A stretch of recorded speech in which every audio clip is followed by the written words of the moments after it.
April 1912 మానవాళి గర్వకారణంగా ప్రశంసించబడిన ఓడ అట్లాంటిక్ మీదుగా జారిపోయింది. టైటానిక్ను మునిగిపోలేని ఓడ అని పిలిచేవారు. కానీ టైటానిక్ తొలి ప్రయాణంలో కేవలం 4 రోజుల్లోనే సముద్రం మరోలా నిరూపించబడింది. ఇది టైటానిక్ యొక్క వెంటాడే కథ, ఆశయం, అహంకారం మరియు ఊహించలేని నష్టం యొక్క కథ. ఐర్లాండ్లోని బెల్ఫాస్ట్ షిప్యార్డ్లో ఒక గొప్ప కళ నిజమవుతుంది. వైట్ స్టార్ లైన్కు ఇతర అన్ని నౌకల కంటే పెద్దగా, అత్యంత విశాలంగా ఉండే ఓడ కావాలి. ఆ అవసరానికి వచ్చిన సమాధానం టైటానిక్.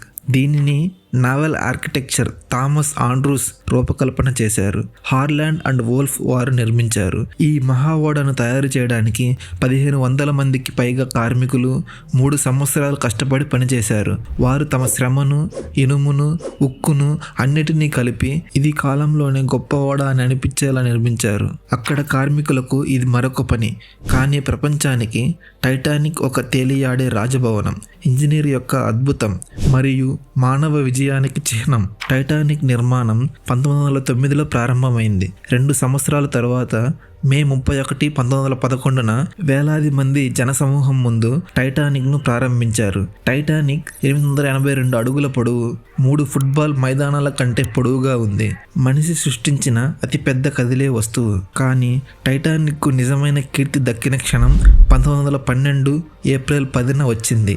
ఆ రోజు టైటానిక్ సౌతాంప్టాన్ నుండి న్యూయార్క్ వైపు తన తొలి ప్రయాణాన్ని ప్రారంభించింది. ఆ నౌకలో ధనవంతులు, ప్రముఖులు, అలాగే సాధారణమైన వలసదారులు కూడా ఉన్నారు. అందరికీ ఒకే ఆశ, మెరుగైన రేపు. టైటానిక్ కేవలం ఓడ మాత్రమే కాదు, అది ఒక లెజెండ్. ఫస్ట్ క్లాస్ ప్రయాణికులు అందమైన షాడ్లీలియర్ కింద భోజనం చేసేవారు, మెరిసే డెక్లపై నడిచేవారు, విశాలవంతమైన లాంజ్లలో విశ్రాంతి తీసుకునేవారు. 2వ తరగతి సౌకర్యాలు కూడా భూమిపై ఉన్న మంచి హోటళ్లతో పోటీ పడేవి. అయితే క్రింద 3వ తరగతిలో మాత్రం వందలాది మంది వలసదారులు చిన్న గదులు పంచుకొని ఇరుకైన స్థలంలో ఉన్నా కూడా అమెరికా అనే పెద్ద కలను పట్టుకొని ప్రయాణించారు. టైటానిక్ భద్రతకు సాటి లేదు. దాని దిగువ భాగంలో 16 వాటర్ టైట్ కంపార్ట్మెంట్లు ఉన్నాయి. 4 కంపార్ట్మెంట్ వరకు నీళ్లు నిండినా కూడా టైటానిక్ మునగదని ఇంజనీర్లు చెప్పారు. వార్తాపత్రికలు దానిని అన్సింకబుల్ షిప్ అని ప్రచారం చేశాయి. అందువల్ల ప్రయాణికులు ఎంతో విశ్వాసంతో ఎక్కారు. భూమిపై ఉన్నదానికంటే సముద్రంలోనే తాము ఎక్కువ సురక్షితమని నమ్మారు. కెప్టెన్ ఎడ్వర్డ్ జాన్ స్మిత్ నాయకత్వం వహించాడు. మిలియనీర్స్ కెప్టెన్ అని పిలువబడే అనుభవజ్ఞుడైన నావికుడు. ఉన్నత వర్గాలచే విశ్వసించబడ్డాడు. అతని సిబ్బందిచే గౌరవించబడ్డాడు. ఇది ఆయన రిటైర్మెంట్కి ముందు చివరి ప్రయాణం. ఓడను రూపొందించిన థామస్ ఆండ్రూస్ కూడా తాను ఆ మహా ఓడ ఎలా ప్రయాణిస్తుందో చూడడానికి ఎంతో ఆసక్తిగా ఉన్నాడు. ఆయనతో పాటు 800 మందికి పైగా సిబ్బంది ఉన్నారు. ఇంజనీర్లు, స్టివార్డ్లు, వైర్లెస్ ఆపరేటర్లు, ప్రతి ఒక్కరూ తమ పనిని నిబద్ధతతో చేస్తున్నారు. కానీ ముందున్న భయంకరమైన విధి గురించి మాత్రం ఎవరికీ తెలియదు. 4వ రాత్రి 1912 ఏప్రిల్ 14న టైటానిక్ ప్రశాంతంగా కనిపించే కానీ మంచుతో నిండిన సముద్రంలోకి చేరింది. ఆకాశంలో చంద్రుడు లేకపోవడం, సముద్రం పూర్తిగా నిశ్చలంగా ఉండడం, ఇవన్నీ నావికులు ప్రమాదాన్ని పూర్తిగా దగ్గర చేసే పరిస్థితులు అని చెప్పే విధంగా ఉన్నాయి. రాత్రి 11:40 కాపలాదారులు నౌక ముందున్న పెద్ద భయంకరమైన మంచు కొండను చూశారు. సిబ్బంది నౌకను మంచు కొండ నుండి దూరంగా తిప్పడానికి ప్రయత్నించారు. కానీ అప్పటికే ఆలస్యమైంది. మంచు కొండ టైటానిక్ యొక్క కుడివైపున గట్టిగా తాకి దాని భాగాన్ని చీల్చేసింది. 5 కంపార్ట్మెంట్లు నీటితో నిండిపోయాయి. అన్సింకబుల్ చెప్పుకున్న ఓడ చివరికి తన నిజమైన ప్రమాదాన్ని ఎదుర్కొంది. ఈ ప్రమాదం యాదృచ్ఛికంగా జరిగినది కాదు. ఆ రోజు మొత్తం టైటానిక్ చుట్టుపక్కల ఉన్న నౌకల నుండి ఎన్నో మంచుకొండ హెచ్చరికలు వచ్చాయి. కానీ వాటిలో చాలా ఆలస్యంగా వచ్చాయి. కొన్ని పట్టించుకోలేదు, ఇంకొన్ని ప్రయాణికుల సందేశాల మధ్యలో కలిసిపోయాయి.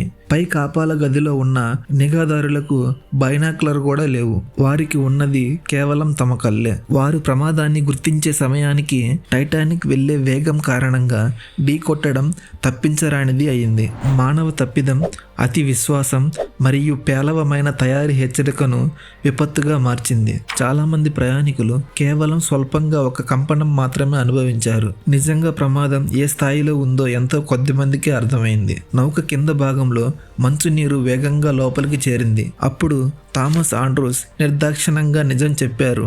టైటానిక్ మునిగిపోతుంది, కానీ లైఫ్ బోట్లు చాలలేవు.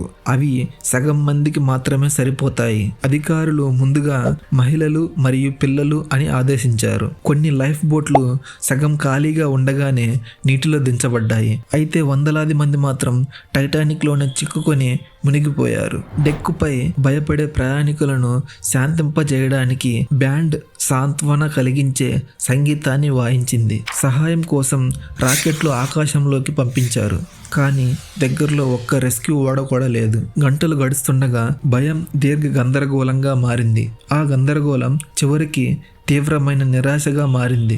కొంతమంది ఇంకా ఆశ పెట్టుకొని ఉన్నారు, ఇంకొంతమంది మాత్రం జరుగుతున్న దాన్ని నమ్మకుండా ఉండిపోయారు. 3వ తరగతిలో ఉన్న కుటుంబాలు బయటికి రావడానికి ప్రయత్నిస్తే తాళం వేసిన గేట్లు అడ్డుగా వచ్చాయి. ఫస్ట్ క్లాస్ ప్రయాణికులు వెచ్చని కోట్స్ కప్పబడి ఓడ మునిగిపోతుందని నిజాన్ని అంగీకరించలేకపోయారు. సిబ్బంది పరిస్థితిని నియంత్రించడానికి ప్రయత్నించారు, కానీ డెక్ వంగడం ప్రారంభించగానే భయం పూర్తిగా చెలరేగింది. ఉదయం 2:20 టైటానిక్ ముందు భాగం పైకి లేస్తూ 2 ముక్కలై చివరకు అట్లాంటిక్ సముద్రంలో పూర్తిగా మునిగిపోయింది. 1500 మందికి పైగా ప్రాణాలు కోల్పోయారు. కొన్ని గంటల వ్యవధిలోనే సముద్రం మానవుల గర్వంగా నిలిచిన ఓ మహా ఓడను మింగేసింది. ఉదయం వెలుగుతున్నప్పుడు లైఫ్ బోట్లో మంచుగా మారిన శరీరాలు మరియు శిథిలాల మధ్య తేలుతూ కనిపించాయి. టైటానిక్ పంపిన అత్యవసర సంకేతాలకు స్పందిస్తూ ఆర్ఎంఎస్ కార్పతీయ ప్రమాదంతో నిండిన మంచు ప్రాంతాలను దాటి వారి వైపు చేరుకుంది.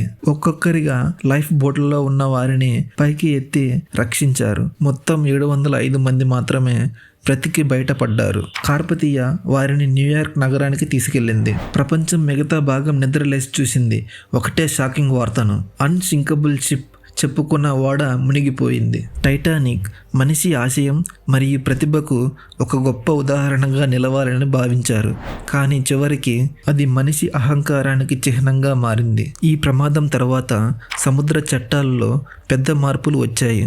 మరిన్ని లైఫ్ బోట్లు, మెరుగైన భద్రతా నియమాలు, ఎప్పుడూ పనిచేసే రేడియో పహారా. 1 శతాబ్దానికి పైగా గడిచినా కూడా టైటానిక్ ఇప్పటికీ సముద్రంలో 2 మైళ్ళ లోతులో పడిగాపులు కాస్తూ ఉంది. ప్రకృతి ముందు మనిషి ఎంత చిన్నవాడో నిశ్శబ్దంగా గుర్తు చేస్తూ.